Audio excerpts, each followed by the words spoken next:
Hi friends, welcome to our Sonia and family channel. ఎలా ఉన్నారు? అందరూ బాగున్నారా? ఈరోజు అప్పోది అడిగల్ నాయనార్ అనే నాయనార్ చరిత్రను తెలుసుకునే ప్రయత్నాన్ని చేసి ధన్యవాదాలు. భక్తి విషయంలో నాయనార్ల గురించి చెప్పిన తర్వాతే ఎవరి గురించి అయినా చెప్పాలి. ఎందుకంటే వారు ఎవరినైతే నమ్మారో వారినే గురువుగా, భగవంతునిగా విశ్వసించి వారి చరణార విందాల్ని ఏనాడు విడిచిపెట్టరు.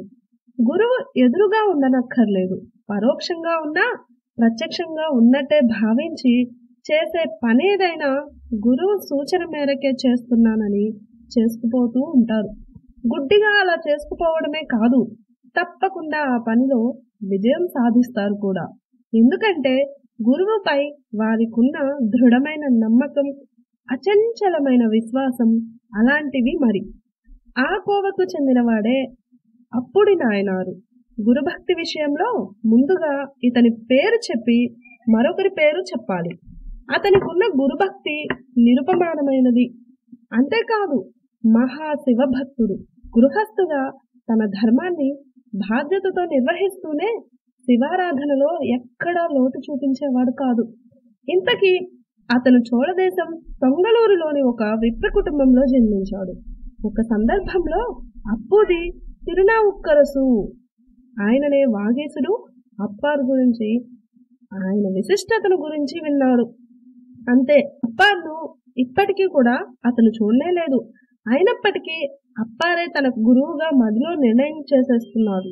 అప్పార్ ఈశ్వరునికి చేస్తున్న సేవల గురించి విన్నాడు. సాక్షాత్తు మహాదేవుడు కరుణించిన పరమ భక్తుడు అప్పారని తెలుసుకున్నాడు.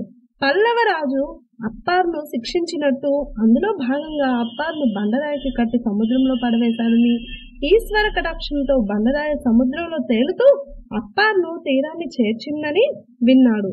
ఈ అప్పార్ గొప్పతనం దీని ముగ్ధుడైన అప్పార్ను ప్రత్యక్షంగా చూడకపోయినా ఆయన్నే గురువుగా భావించి గురు పూజ దురంధరుడయ్యాడు. పరమేశ్వరుని ఎంత నిష్ఠతో పూజిస్తాడో అప్పార్ను కూడా అంతే నియమ నిష్ఠలతో ఆరాధిస్తాడు.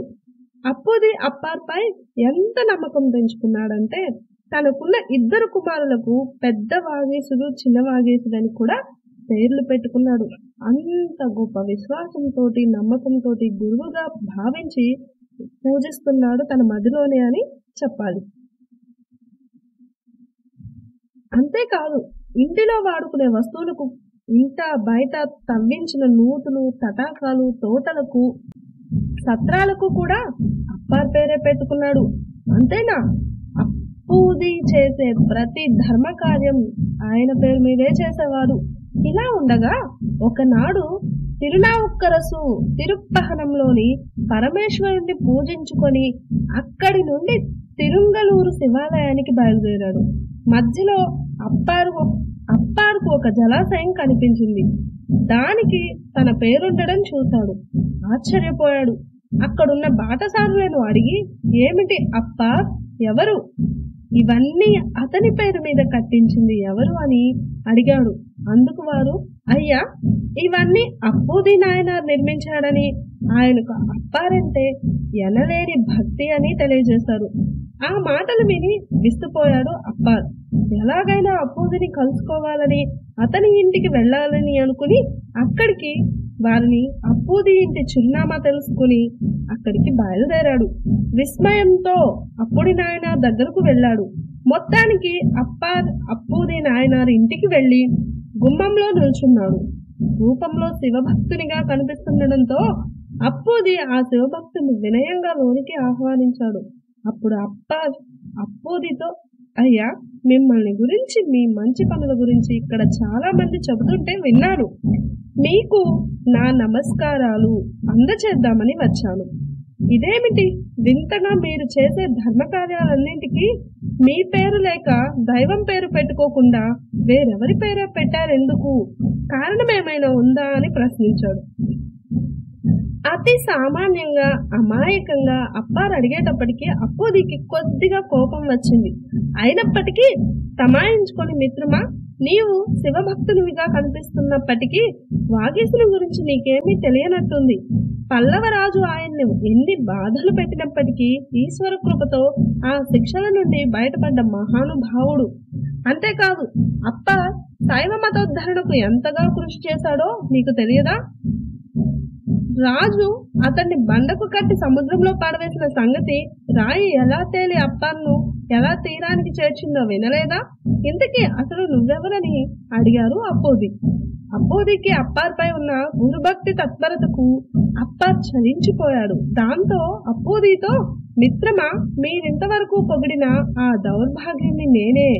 అజ్ఞానంతో ఇతర మతాన్ని ఆశ్రయించి తిరిగి పరమశివుని దయా కటాక్ష వీక్షణలతో తీవ్ర రుగ్మతకు గురై నా సోదరి సహాయంతో పరమేశ్వరుని కరుణతో ఆ అనారోగ్యం నుంచి విముక్తి పొంది శైవ మతానికి తిరిగి వచ్చాను.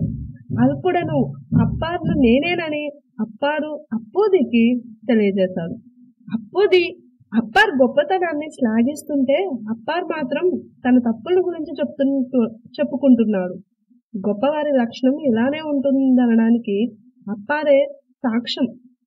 వచ్చిన శివభక్తుడు తన గురువుగా భావించిన అప్పార్ స్వామే అని తెలుసుకొని వెంటనే అతని పాదాలపై పడి నమస్కరించాడు అప్పూది. ఇంతవరకు తన గురుదేవులైన అప్పార్తోనే తాను స్వయంగా మాట్లాడుతున్నానని అప్పూదికి అర్థమైంది. గురువే తన ఎదుట ప్రత్యక్షమయ్యాడని అప్పూది నాయన భార్యతో కలిసి అప్పార్ పాదాలను గంగోదకంతో కడిగి ఆ పాదోదకాలను శిరస్సుపై జల్లుకున్నాడు. ఎలాగైనా తమరు ఈ రోజు తమ ఇంట భిక్ష స్వీకరించాలని అభ్యర్థించాడు అప్పూది. అప్పార్ ఆనందంగా అంగీకరించాడు. ఇంటిలో వంట సిద్ధం కాగానే అప్పూది అప్పార్ వద్దకు వెళ్లి, గురువర్య, భోజనం సిద్ధమైంది, లోపలికి రమ్మని వినయంగా ఆహ్వానించాడు అప్పూది. ఈలోగా అప్పూది కుమారుడు భోజనం చేసేందుకు అరటి ఆకులను కోసుకొని వచ్చేందుకు పెరటిలోకి వెళ్ళాడు. ఇతని దురదృష్టం నాగుపాము రూపంలో అక్కడ పొంచి ఉంది. ఈ విషయం తెలియని పిల్లవాడు అరటి ఆకు కోసేందుకు చెట్టు వద్దకు వెళ్ళగానే అక్కడే పొంచి ఉన్న కాలసర్పం కాటు వేసింది. అయితే కుమారుడు కూడా అచంచలమైన శివభక్తుడే. విషం శరీరమంతా కారుచుచ్చులా వ్యాపిస్తోంది. తన ప్రాణాలు పోవడం ఖాయమని నిశ్చయించుకుని వేగంగా లోపలికి వచ్చి చేతిలోని అరటి ఆకుల్ని తల్లి చేతికిచ్చి పాము కచ్చిన విషయం వివరించి మరణించాడు. అప్పూది నాయనార్కు కూడా కుమారుడు మరణించిన విషయం తెలిసింది. ఇది బయటకు పొక్కితే అతిథి మర్యాదలకు భంగం వాటిల్లుతుందని భావించి గుండెల్లోంచి పొంగుకొస్తున్న దుఃఖాన్ని లోపలే దిగమింగుకొని అప్పార్ను భోజనానికి రమ్మని పిలిచాడు అప్పూది. అప్పార్ లోపలికి వచ్చి భోజనానికి కూర్చున్నాడు. అయితే అప్పూది ముఖాన్ని చూసి తనకు చెప్పకుండా ఏదో విషయాన్ని దాస్తున్నాడని గ్రహించిన అప్పార్, అందున ఈశ్వర్ కృపతో అప్పటికే ఇక్కడ జరిగిన విషయం అప్పార్కు అవగతమైంది. వెంటనే అప్పూదితో, మిత్రమా, మీ పెద్ద కుమారుని కూడా భోజనానికి పిలవండి, పక్కనే కూర్చొని నాతో భుజిస్తాడు అన్నాడు. అయ్యా, మీరు ప్రశాంతంగా విందారగించండి, ఆ ప్రసాదాన్ని మా కుటుంబం అంతా ఆనందంగా స్వీకరిస్తామన్నాడు అప్పూది. అయినా వినకుండా, మిత్రమా, మీరేదో విషయాన్ని దాస్తున్నారు, ఏమీ పర్వాలేదు, చెప్పండి అన్నాడు అప్పార్.